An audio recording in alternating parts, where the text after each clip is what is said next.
Hello students, this is the assignment of Gauss theorem based on Gauss theorem and its application.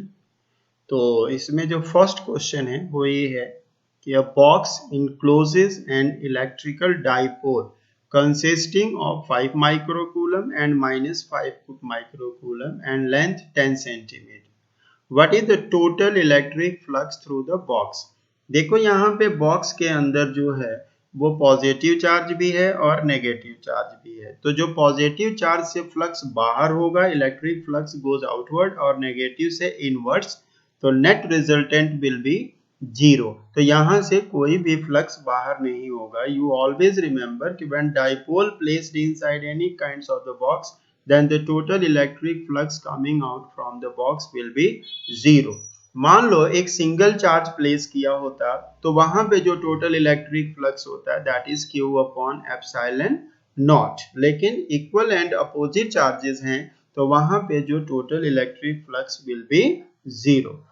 Now your second question is, using Gauss theorem, deduce an expression for electric field intensity at any point due to thin, infinitely long wire of charge length lambda, यानी कि charge per unit length lambda coulomb per metre. यानी कि यहाँ पे ये linear charge density field intensity at any point due to infinitely long wire है, यानी कि electric field intensity due to linear charge distribution, and you can solve yourself. Now question number third, state Gauss theorem in electrostatics. Very simple, यहाँ पे हमें Gauss theorem की definition लिखनी है। And you know Gauss theorem, that is the surface integral of electric field intensity over any closed surface is equal to 1 upon epsilon naught times to total charge enclosed by the surface। ये already video में discuss हो चुका है। फिर इसके आगे एक numerical डाल रहे हैं, a charge of this coulomb is distributed uniformly over the large sheet of area, यानी कि ये Q दे दिया और ये A दे दिया। Calculate electric field intensity at distance of 20 centimetre. It is clear कि ये यूनिफॉर्मली लार्ज शीट है, and you know large sheet does not depend on distance, उसके वजह से तो यहाँ पे electric field is equal to sigma upon 2 epsilon naught. ये फार्मूला डिराइव हुआ है, तो सिग्मा होता है surface charge density Q upon A. आपके पास क्यू है, ए है, and you also know epsilon naught 8.85 into 10 raised to power minus 12। तो ये सारा फार्मूला रख के you can find electric field. Now this is the fourth question. S1 and S2 are two hollow concentric spheres enclosing charge Q and 2Q respectively as shown in figure. What is the ratio of electric flux through S1 and S2? पहले में कि इससे कितना flux निकलेगा और इससे कितना flux निकलेगा, S1 and S2। B में पूछ रहे हैं, how will the electric flux through the sphere S1 change if the medium of dielectric constant 5 is introduced in the space between S1। पहले फर्स्ट पार्ट को देखते हैं। तो फर्स्ट पार्ट में जो S1 है वो Q चार्ज को इनक्लोज कर रहा है, तो ये जो फ्लक्स निकालेगा that is Q upon epsilon naught. जो S2 है वो Q और 2Q दोनों को इनक्लोज कर रहा है, तो ये हो जाएगा 3Q अपॉन एप्सिलॉन नॉट। तो जो φ1 है और φ2 है इन दोनों का रेशियो हो जाएगा, दैट इज 1:3। अब हम चलते हैं इसके बी पार्ट में। तो बी पार्ट में आपको पता है कि electric flux becomes Q upon epsilon not. अब एप्सिलॉन नॉट के जगह पे मीडियम प्लेस कर दिया गया एप्सिलॉन m, तो it becomes 1/5 time, it will reduce by 1/5 times to its original value. Now students, question number 5th. Figure shows 3 point charges plus 2Q minus Q plus 3Q. Two charges plus 2Q and Q are enclosed within a surface S. What is the electric flux due to this configuration through the surface S? तो यहाँ पे जो surface S है वो इन दोनों charges को enclose कर रहा है, 3Q को इनक्लोज नहीं कर रहा, तो इसका इम्पैक्ट नहीं पड़ेगा। तो टोटल चार्ज कितना हो जाएगा, प्लस 2Q माइनस Q, तो ये Q हो जाएगा। तो सीधा बन गया phi is equal to Q upon epsilon naught, और 1 अपॉन एप्सिलॉन नॉट जो होगा ये 8.85, एप्सिलॉन नॉट का जो वैल्यू होता है 8.85 इंटू 10⁻⁻12। तो इसको रख के फिर इसको सॉल्व कर लेना।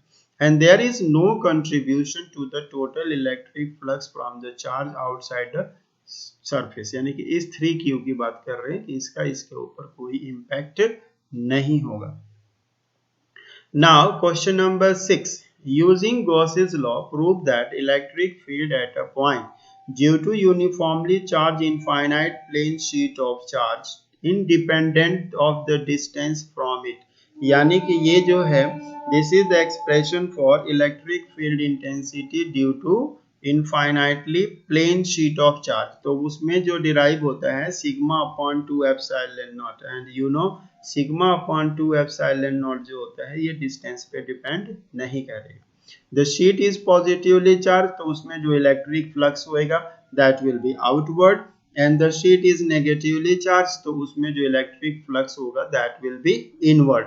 तो ये बी सेक्शन में बस ए में लिखना कि आउटवर्ड और इसके बी पार्ट में लिखना इनवर्ड्स।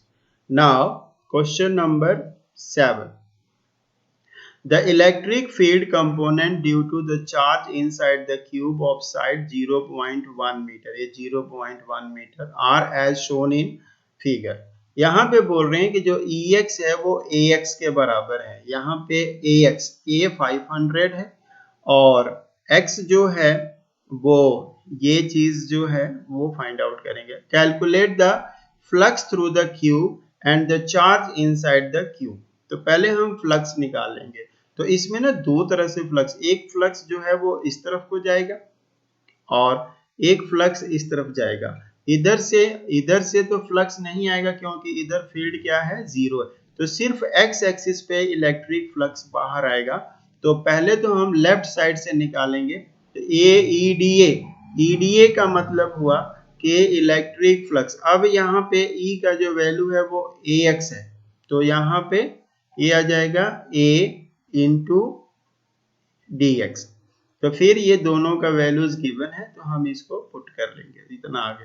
सिमिलरली फाई आर भी ईडीए, तो वो हो जाएगा एक्स ए डी एक्स। तो इसमें मल्टीप्लाई करके सारे वैल्यू, अब नेट निकालोगे। इलेक्ट्रिक फ्लक्स जो होता है it is a scalar quantity, तो ये दोनों प्लस होके इतने हो जाएंगे। अब आपको पता है कि इलेक्ट्रिक फ्लक्स होता है Q अपॉन एप्सिलॉन नॉट, तो Q हो जाएगा एप्सिलॉन नॉट और E डॉट A फाई जो आया है 1 आया है, तो यहाँ पे 1 से मल्टीप्लाई कर दो तो phi naught cool epsilon naught coulomb, and you know epsilon naught का वैल्यू होता है 8.85 into 10⁻⁻12। Now question number 8, a hollow cylindrical box of length 1 metre. ये लेंथ 1 मीटर है और ये डिस्टेंस भी 1 मीटर है और इसका क्रॉस सेक्शनल एरिया है 25 सेंटीमीटर स्क्वायर। अब यहाँ पे जो एक्स एक्सिस के अलोंग इलेक्ट्रिक फील्ड है वो है 50xi। आई से पता लग रहा है कि ये एक्स एक्सिस के अलोंग है, तो 50xi। ई जो है वो न्यूटन पर कूलम में है, एक्स मीटर में है, लेकिन यहाँ पे एरिया सेंटीमीटर स्क्वायर में है, तो इसको चेंज कर लेंगे और 25 इंटू 10⁻⁻4 हो जाएगा। आओ देखते हैं इसका सोल्यूशन। तो E दे दिया 50x और डेल्टा x दे दिया 25 इंटू 10⁻⁻4 मीटर स्क्वायर। तो पहले तो हम EA निकालेंगे। तो यहाँ पे x 1 है तो ये हो गया। EB निकालेंगे तो यहाँ पे x इस सरफेस से तो ये 1 और ये 1 तो 2 हो जाएगा। तो यहाँ से ये 2 से मल्टीप्लाई करके इतना आ गया। अब जब फ्लक्स A निकालेंगे, electric flux at point A, तो EA इंटू डेल्टा एस, तो E और डेल्टा एस आ गया। फिर फाई B निकालेंगे तो उसमें भी EB इंटू डेल्टा एस आ जाएगा। और नेट फ्लक्स निकालने के लिए हम क्या करेंगे, दोनों को प्लस कर देंगे because it is a scalar quantity. फिर बोलते हैं चार्ज निकालो, तो phi is equal to Q upon epsilon naught, तो यहाँ से क्यू को मल्टीप्लाई कर दो, you will find answer. This is the next question, state Gauss law in electrostatics already. तो a cube which each side is A, इस cube का each side A है, is kept in an electric field E is equal to Cx। C यहाँ, तो यहाँ पे जो C है वो पॉजिटिव नंबर हो सकता है, कांस्टेंट है। अब ये कह रहे हैं कि find electric flux through the cube, जो ये क्वेश्चन है ये बिल्कुल इसी के जैसा ये भी है। तो पहले हम निकालेंगे, पहले तो डेफिनेशन है गॉस थ्योरम की, यू नो आल्सो। तो अब आ जाओ यहाँ पे, पहले तो हम E निकालेंगे, तो जो EL होगा वो होगा C इंटू एक्स। एक्स यहाँ पे A है, तो ये हो जाएगा C इंटू ए, लेफ्ट साइड का डिस्टेंस A है और ये भी A है, B नहीं है, A है। तो यहाँ पे राइट साइड का हो जाएगा ER इंटू सी एक्स, तो ये हो जाएगा C इंटू 2A। अब हम निकालेंगे लेफ्ट साइड के से electric flux, EL into delta S, ds हो गया। तो यहाँ पे आ गया EL ds cos 0, तो ds मतलब a स्क्वायर, क्योंकि साइड a है तो a स्क्वायर। इसी तरह फाई r निकालोगे तो 2ac ds cos थीटा, तो फिर ये भी a स्क्वायर। नेट निकालने के लिए हम इन दोनों को प्लस कर लेंगे, दिस इज योर आंसर। अब यहाँ पे चार्ज पूछ रहे हैं, तो चार्ज के लिए we know phi is equal to q upon epsilon naught, तो q is equal to phi into epsilon naught, और phi आया हुआ a square into c, तो a square into c into epsilon naught coulomb. तो ये charge की unit लिखी है कूलम, ये c और ये c अलग है, ये कांस्टेंट है और ये कूलम इज द यूनिट। तो in this way you can find its answer. So these are some questions which are based on your Gauss theorem. तो ये Gauss theorem and its application एक छोटा सा चैप्टर है, तो उस पर इतने ही क्वेश्चन बनते हैं, तो इसे आप अच्छी तरह सॉल्व करो। Thank you students.